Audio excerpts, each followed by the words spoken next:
Pathawada વાચલવા road ઉપર આજે બે ટેન્કરો વચ્ચે ભયાનક અકસ્માત સર્જાયો હતો. અકસ્માત એટલો ગંભીર હતો કે બંને ટેન્કરોમાં ભીષણ આગ લાગી હતી. હાલમાં અકસ્માતનું ચોક્કસ કારણ જાણી શકાયું નથી, પરંતુ પ્રાથમિક તપાસમાં એવું અનુમાન કરવામાં આવી રહ્યું છે કે બંને ટેન્કરોની ગતિ વધારે હોવાના કારણે આ અકસ્માત સર્જાયો હતો. અકસ્માતની જાણ થતાં જ આસપાસના ગામના લોકો ઘટના સ્થળે દોડી આવ્યા હતા. લોકોએ જણાવ્યું હતું કે આ રોડ ઉપર અવારનવાર આવા અકસ્માતો થતા રહે છે. તેમણે સરકાર પાસે આ રોડ ઉપર ભારે વાહનોની અવરજવરને નિયંત્રિત કરવા માટે પગલાં લેવાની માંગણી કરી હતી. પાથાવાડા પોલીસ ઘટના સ્થળે પહોંચીને તપાસ હાથ ધરી હતી. પોલીસે બંને ટેન્કર ચાલકોના નિવેદનો પણ લીધા હતા. પોલીસે અકસ્માતનું ચોક્કસ કારણ જાણવા માટે વધુ તપાસ હાથ ધરી છે.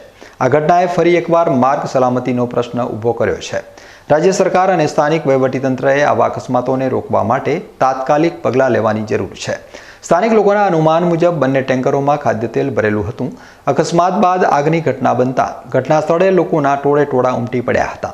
પરંતુ સદનસીબે અકસ્માત સર્જાયા બાદ બંને ટેન્કર ચાલકોએ સમયસૂચકતા વાપરી ટેન્કરોમાંથી કૂદી પડ્યા હતા, જેના કારણે તેમનો આબાદ બચાવ થયો હતો.